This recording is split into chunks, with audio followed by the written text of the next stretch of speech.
Hayyee daawwattoota kiyyaa feesbuukii keessan keessa nama ilaaluudhaaf yoo namni jiraatan mallee feesbuukii keessan keessa nama isin waliin fayyadamaa jiru san feesbuukii keessan keessa baasuudhaaf feesbuukii keessan irra galtanii achi booda sarara sadii kana kilikni gootu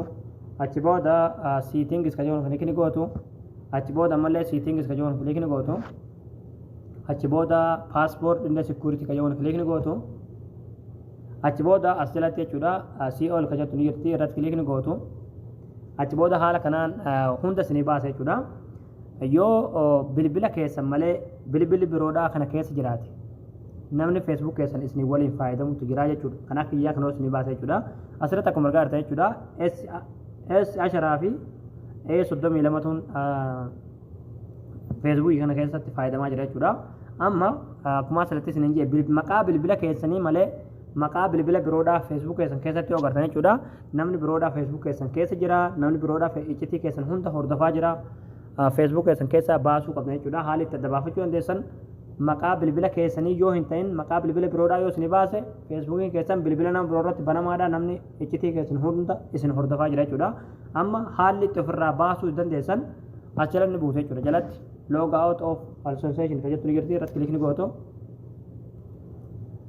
achi booda haala kanaan isinii fida yeroo haala kanaan asirratti akkuma argaa jirtan jechuudha haala kanaan isinii fida asirratti log out ka jedhu kilikni gootu achi booda haala kanaan alaaxuul nama feesbuuk keessan keessa jiru san hundumaa tirigrig gootanii baaftanii jirtan jechuudha isin galee amma feesbuuk keessan isin qofatuun keessa jira jechuudha yookiin bilbila keessan kana qofa irratti feesbuukiin keessan banamaa malee bakka tokkollee banamaa jechuudha haala kanaan feesbuuk keessan keessa namni yoo jiraate beekuu dandeessanii akkanuma nama feesbuuk keessan keessa jiru sanillee baasuu dandeessanii jechuudha yeroo feesbuuk keessan keessa nama baaftanii jechuudha asirratti wanni isiniif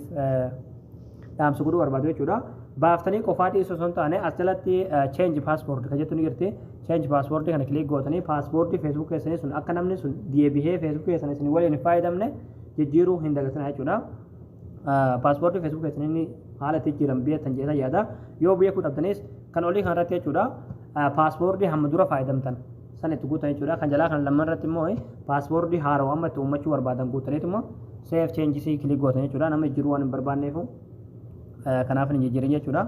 salphaadha jechuudha haala kanaan nama feesbuuk keessa jiru beekuu dandeessanii akkasuma baastanii paaspoortii feesbuuk keessanii jijjiirrattanii feesbuuk keessan qofatti fayyadamuu dandeessanii isinin jaa egaa daawwattoota kiyyaa isin galee jettan abdii qabaa barnoonni keenya karaadhaa asirratti raawwataa barumsaaf bareedaa karaadhaa kan argachuudhaaf chaanaala keenyaaf haaraa yoo taatan sabskiraayib gootanii maatii keenya ta'uun dagatanaadha akkasumas viidiyoo keenya kana namni baay'een argee kan raafatu